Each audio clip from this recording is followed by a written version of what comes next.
Welcome to Samud Sakor, a fishing town just outside of Bangkok, where it's an ordinary morning of bringing in the catch. It's what they call 3D work, dirty, demanding and dangerous. And here it's mostly being done by immigrant labor from Myanmar. Thailand is a magnet for immigrant workers. They come in search of a better life, but often find themselves abused and exploited. I'm Taimur Nabili, and on this edition of 101 East, we take a look at the lives of those who come in search of a future, but often find themselves being abused and sometimes killed.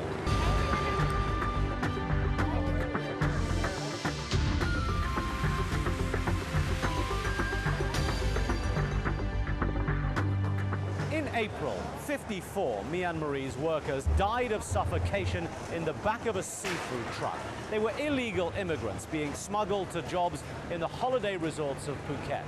It wasn't the first incident of its kind, and it won't be the last. There are some 2 million migrant workers in Thailand, most of them illegal, and therefore at the mercy of their employers and of the trafficking gangs.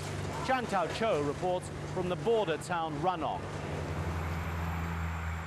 In Ranong, southern Thailand, in a desolate, unhallowed plot of land, lie the bodies of more than 700 illegal migrants. Undocumented, unnamed, not even numbered, the dead are interred in concrete coffins, laid anonymously, row after row. Among them are the latest victims of ruthless cross-border people traffickers, 54 men, women and children who suffocated to death on April the 9th. They were among 120 illegal migrants from Myanmar, packed like barrels of fish into the back of this refrigerated truck in Ranong, heading 300 kilometers further south to the tourist resort of Phuket.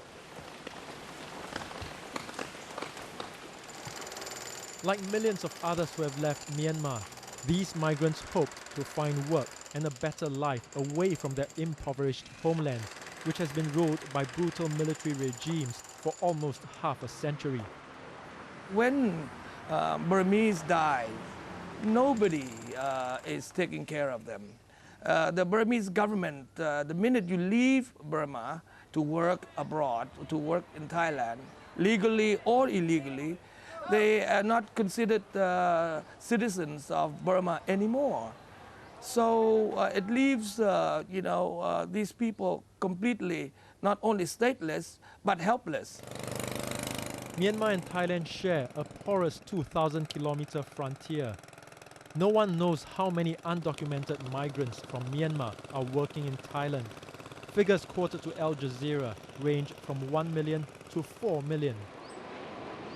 What is certain is that great swaths of the Thai economy are based on the brutal exploitation of these illegal migrants who work as virtual slave labor in construction, the fishing industry, agriculture, and as domestic servants. Many believe that smugglers operate unpunished because of their close connections with Thai police and military. The biggest difficulty in Thailand is that the law enforcers are also the lawbreakers, you see, or at least moonlight on law breaking. So any gangs can penetrate if they find the right connection within this, the police. It's a view shared by human rights lawyer Nasser Ashrarin, who is acting in defense of some of the 66 survivors of the death truck.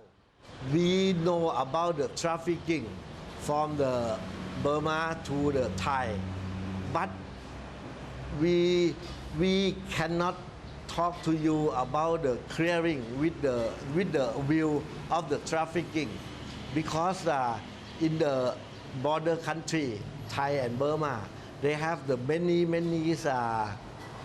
what we call the gangster or the mafia or the rider, the smuggler. So this is the true story about the trafficking. But these claims are denied by local police colonel Kraitong Chantongbai. มันก็อาจจะช่วงตอนก่อนแรกๆก็มีเหมือนกันนะฮะ In the past, it was like this. It's true.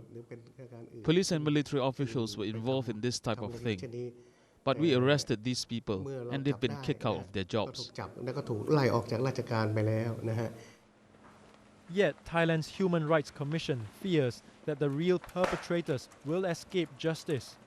อันนี้คือแนวคิดอย่างเงี้ยค่ะคือที่ผ่านมาเนี่ย Until now, we've only ever prosecuted small fry, people like the driver, the employee, and they've always received light punishment. The gang leaders have always escaped. We have to change and fight this case as a human trafficking case subject to stronger law. This is the big problem we have to overcome. But for now, it appears it is the illegal workers who are facing the full force of the law. เนื่องจากการตายจาก120 ศพเนี่ยนะคะ This recent case has led to a big local crackdown on illegal workers in Panga, Phuket and ร้าง Ranong. ไปหมดเลยตั้งแต่ภูเก็ตพังงาระนองแล้วมันทำให้แรงงาน This has caused a lot of fear among the illegal workers. They are hiding and running away. Some have been shot at, some have been hit, some have escaped. To break the constant cycle of exploitation, human rights activists and migrant groups are calling on Thailand to reform its migrant labor policies. If Burma have no democracy in Burma and the business situation stay worse and crisis, for sure these people will come more and more. If they go freely, legally by themselves, they don't need to use any brokers or any smuggler to take them to place. So it will reduce a lot of trafficking or it will reduce a lot of smuggling in Thailand. Without reform, the flow of illegal workers from across the border will almost certainly continue, and Myanmar's people will keep risking their lives for the chance to work in Thailand. Joining me for today's discussion in Bangkok's Lumpini Park are Sunai Pasuk, consultant for Thailand and Myanmar for Human Rights Watch, Nara Ratanaruk, the Deputy Chief at the Office of Foreign Workers Administration at Thailand's Ministry of Labour, and Giles Ongpakorn, Associate Professor of Political Science at Chulalongkorn University. Gentlemen, thank you for being with us today. Giles, let me begin with you and try and frame the nature of this problem, because what we have is an administration that needs labour, and we have workers who are prepared to do the job. So it seems like a win-win situation. Where's the problem? Well, as you say, the Thai economy requires a lot of foreign labour, and at present there's anything up to 6 million foreign workers in Thailand, but only a fraction of those are here legally. But illegally or illegally, surely there is a way to meet the supply with the demand, if you like, without people having to die and without people having to suffer. Absolutely. I mean, if you look throughout the world, then you see that migrant labour comes into a country in response to job openings, and if the job openings dry up, then migrant labour goes home.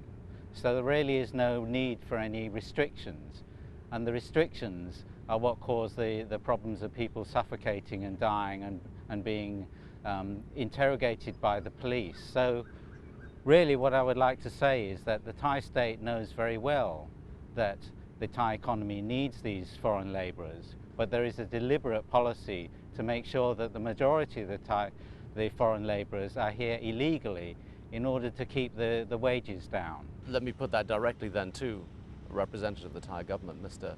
Ratanarut. Is the Thai government the problem here? Because by our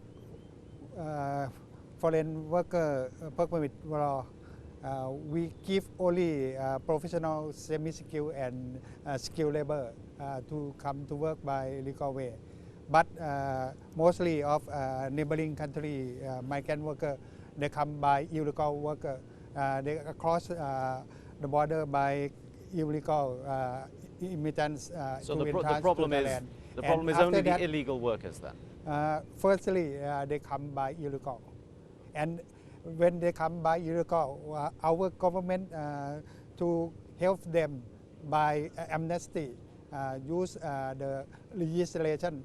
After we legislation, then we let them to apply the work permit. Okay. So Sunai Pasuk, this registration process, this attempt to bring the illegal workers into the legal mainstream, even even Human Rights Watch and Amnesty International, you must agree there has been a good faith effort to try and tackle the problem. Well, but we need at the same time, while seeing effort from the Thai authority to try to bring illegal migrant workers into the system. But the system itself is bureaucratic and expensive and tedious, making it extremely difficult, in most cases impossible, for the migrant workers themselves to register and earn access to protection of the Thai authority. So they end up becoming more vulnerable from being trafficked.